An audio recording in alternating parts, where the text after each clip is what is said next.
今日はサクサクパンケーキを作りました。こんにちは、料理研究家のゆかりです。このチャンネルはいろんな料理のレシピ、そして役立つ情報をご紹介していくチャンネルです。ぜひチャンネル登録して楽しんでみてください。今日はサクサクパンケーキを作りたいと思います。はい、ということで今回はですね、サクサク食感の新感覚のパンケーキをご紹介していきたいと思います。こちらはですね、材料はね、手軽なもので作れて、作り方もすごく簡単です。さらにですね、今回はそのサクサクパンケーキにぴったりなソースも2種類ご紹介していきます。材料は手軽で、作り方もすごく簡単です。ぜひ最後まで楽しんでみてください。それではどうぞ。それではまずはじめに生地の材料からご紹介します。材料はこちらです。ホットケーキミックス、片栗粉、牛乳、お砂糖、卵、サラダ油、こちらの5つの材料で作っていきます。今回サクサクのパンケーキということで片栗粉を加えていきます。そうするととてもサクサクっとした仕上がりになります。そしてお砂糖なんですが、こちらはお好みの糖類を使って作ってみてください。それでは続いて2種類のソースの材料をご紹介します。材料はこちらです。チョコレート、牛乳、冷凍いちご、お砂糖、レモン汁、こちらの材料でソースを作っていきます。まずね、1つ目はチョコレートソースです。チョコレートソースはチョコレートと牛乳、こちらの2つで作っていきます。チョコレートの甘さはお好みのものを使用してください。そしてもう1つはいちごソースです。こちらはいちご、お砂糖、レモン汁、こちらの3つの材料で作ります。両方ですね、電子レンジで簡単に作れますので、ぜひ合わせて作ってみてください。ということで早速こちらの材料で作っていきます。それでは作っていきます。まずはじめにチョコレートソースから作っていきます。チョコレートをね、細かめに刻んでください。はい、このように細かく刻んでください。それでは続いて刻んだチョコレートを耐熱のボウルに入れて、そして牛乳を回しかけてください。そして混ぜましょう。それではこちらを電子レンジ 600W で30秒加熱します。はい、30秒加熱しました。そしたらよく混ぜましょう。そしてチョコレートを溶かしてください。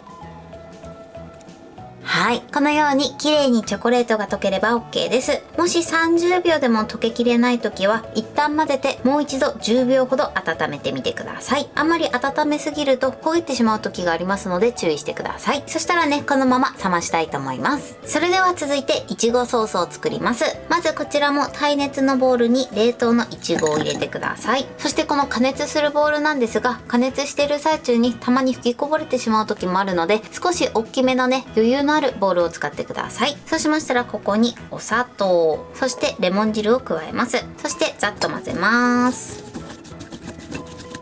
はい、そして混ぜたら上にふんわりラップをしてください。このように1箇所ね、空気の出入り口を作ってください。それではこちらを電子レンジ 600W で1分加熱します。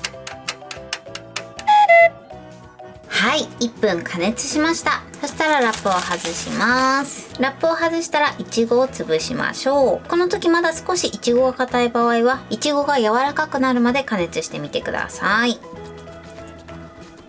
はい、 OK です。そうしましたら最後もう一度加熱します。電子レンジ 600W で1分加熱します。はい、1分経ちました。そしたらですね、ちょっとこういったアクのようなものが出たりするので、その時は取り除いてください。大体で OK です。そしたら一度よく混ぜます。いちごソースはこれで OK です。今ね、ちょっと緩い感じなんですけれども、冷めるともったりするので少し緩いぐらいで仕上げてください。ではこちらもこのまま冷ましたいと思います。はい、それでは続いて生地を作っていきます。まずボウルに卵を割り入れます。そして軽く溶きほぐします。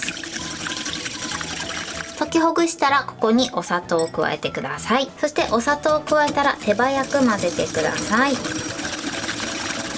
だいたい 2,30 秒ほど混ぜてください。そうしましたら続いてここにサラダ油を加えます。そしてよく混ぜます。こちらも同様にだいたい 2,30 秒ほど混ぜてください。はい、 OK です。それでは続いてここに片栗粉を加えます。こちら振るわずに入れちゃって OK です。そしてよく混ぜましょう。ダマができないようにしっかりと混ぜてください。ここのようによく混ざったら今度は牛乳を加えます。そしてよく混ぜましょう。はい、 OK です。それでは最後ですね、ホットケーキミックスをふるって加えます。そしたらよく混ぜましょう。こちらもダマができないようにしっかりと混ぜてください。はい、 OK です。このようにしっかり混ぜてください。生地の硬さはこのぐらいです。結構緩めの生地になります。そうしましたらね、今回はこちらディスペンサーの中に生地を入れていきます。先端部分はこのぐらいの穴の大きさになります。この中に生地を入れていくんですが、ダマがあるといけないので一度こちらの生地をこしたいと思います。それでは網目の細かいものでこしていきましょう。はい、生地はこれで OK です。それではこちらをディスペンサーの中に入れます。はい、そして蓋をしてください。生地はこのようにディスペンサーの中に入れて使っていきます。それではフライパンで焼いていきます。まずフライパンに薄くサラダ油を敷いてください。はい、このように薄めに敷いてください。そしたら火にかけます。火加減は中火です。このままフライパンをだいたい30秒ほど温めてください。はい、そして30秒ほど温まったらここに生地を絞り出していきます。ぐるぐるぐるーっと適当に絞り出しましょう。いきます。こんな感じで網網になるように適当に絞ってください。こんな感じかな。そしたら薄くね、焼き色がつくまでこのまま中火で焼きます。はい。で、ちょっとね、分かりにくいんですけど、ほんのりね、焼き色がついてきたら一旦火を止めてください。そして巻きやすいところからで大丈夫です。手前がいいかなと思います。ゴムベラなどでこの先端をぐっと持ち上げてくるっと巻きます。この時やけどしないように注意してください。そしてどんどんね、くるくる巻いていきましょう。はい、こんな感じです。そして巻き終わったらもう一度火にかけて、そして軽くね、コロコロ転がします。巻き終わりの部分をね、止めましょう。はい、 OK です。だいたいね、20秒から30秒ほど焼いてください。では取り出します。こんな感じでカリカリサクサクの状態です。それではね、残りも同じように焼いていきます。焼くときはですね、必ずサラダ油を塗ってから焼くようにしてください。2回目からはですね、すでにもうフライパンが熱いので油を敷いて、まだ火にかけない状態で生地を絞り出してください。このように絞り終わったら火にかけます。あとは同じように中火で焼いて、焼き色がついたかなと思った頃にくるくる巻いてください。それではね、残りも同じように焼いていきたいと思います。今ね、5本ぐらい焼いたんですけれども、くるくる巻く時に最初ね、手で押さえながらやったんですが、ゴムベラだけでもね、くるくるできるので、ちょっとね、やけどとかが怖いので、ゴムベラだけでね、やっていただくといいかなと思います。ではね、先ほどと同じように生地を絞り出します。手で支えるとね、少し安定するので巻きやすくはなると思うんですが、ちょっとね、やけどが怖いのでね。そしたらね、火にかけます。そして先ほどと同じように中火で焼いてください。コツをつかめば簡単なのでね、何回かやっていくと慣れてくると思います。はい。で、このようにね、焼き色がついたら火を止めます。そしてあとはね、さっきと同じようにゴムベラである程度ね、こうやって生地を剥がして、それからくるくるこうやってゴムベラでクッと一巻きしてから、あとは転がしていきます。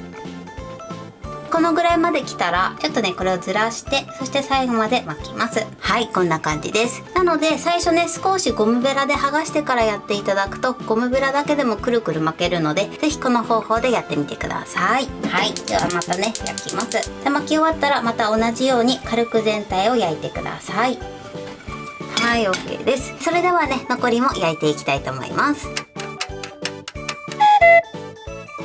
はい、全部焼き終わりました。今回は全部でね、18本焼けてます。こちらの量はですね、フライパンの大きさとか、あとは生地の絞り方で変わってくるので、目安にしてみてください。ちなみに今回私は20センチのフライパンを使ってます。こんな感じでカリッカリに仕上がってます。それでは盛り付けたいと思います。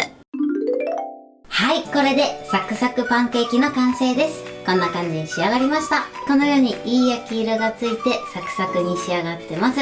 そしてこちらが手作りで作ったいちごソースとチョコレートソースです。お好みでつけて召し上がってください。これで完成です。それでは早速いただきたいと思います。それではまずこのままいただきたいと思います。手づかみで失礼します。いただきます。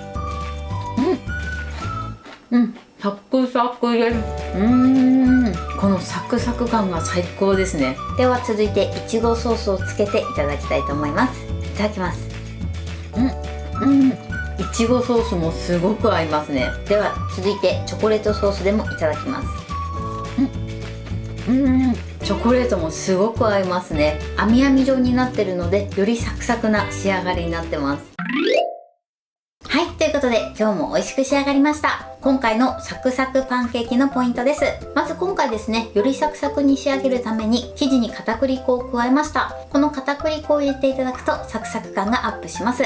そして生地を作る時のポイントなんですが、材料を全部混ぜたら一度生地をこしてください。生地をこした後ディスペンサーで絞っていくんですが、ダマなどが残ってると詰まってしまう時があります。なので必ず生地をこしてからディスペンサーの中に入れてください。今回私が使っているディスペンサーも100円ショップで購入できるので、もし持ってない方はね、ぜひね、100円ショップをチェックしてみてください。そして生地を焼く時のポイントです。生地を焼く時はまずフライパンにサラダ油を塗って、そしてその後ですね、本当に適当で大丈夫なので網網状になるように生地を絞ってください。この時ね、細めに絞れば絞るほどよりサクッとした仕上がりになります。あんまりね、分厚くしてしまうとちょっとサクッとした感じが軽減してしまいますので、今回の動画ぐらいのね、細さに絞っていただくといいかなと思います。そして1回目焼き終わったら、その後はその都度サラダ油を塗って焼くようにしてください。そして巻く時なんですけれども、今回ゴムベラを使って手前からくるくる巻きました。最初ね、私は手で押さえながらね、巻いたんですけれども、やけどしそうになってしまう場合もありますので、ゴムベラでまず周りを剥がして、そして手前からゴムベラだけを使ってくるくる巻いてみてください。手で支えると安定はするんですが、ゴムベラだけでやっていただいた方が安全かなと思います。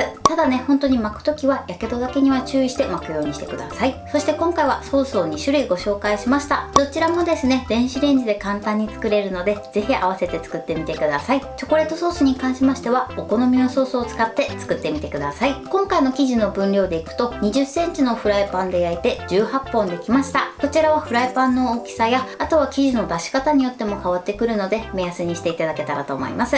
そしてこのサクサク感なんですけれども、時間が経つとちょっとしなっとした食感になってしまいます。なのでちょっとね、しなっとしてしまった場合は、フライパンで少し炙ってから食べてみてください。そうするとサクッとした食感に戻ります。材料は手軽で作り方もすごく簡単です。とても美味しいのでぜひ作ってみてください。はい、ということで今日はサクサクパンケーキを作りました。私のチャンネルでは他にもたくさんいろんな動画を配信してます。ぜひチャンネル登録して楽しんでみてください。そして Twitter、インスタ、Facebook、TikTok こちらにもいろいろアップしていますので、ぜひいいね、フォロー、シェアしていただけたら嬉しいです。よろしくお願いします。ということで今日はこの辺で終わりたいと思います。本日も最後までご視聴いただきありがとうございました。ぜひグッドボタンもよろしくお願いします。それではまた次回の動画でお会いしましょう。バイバイ。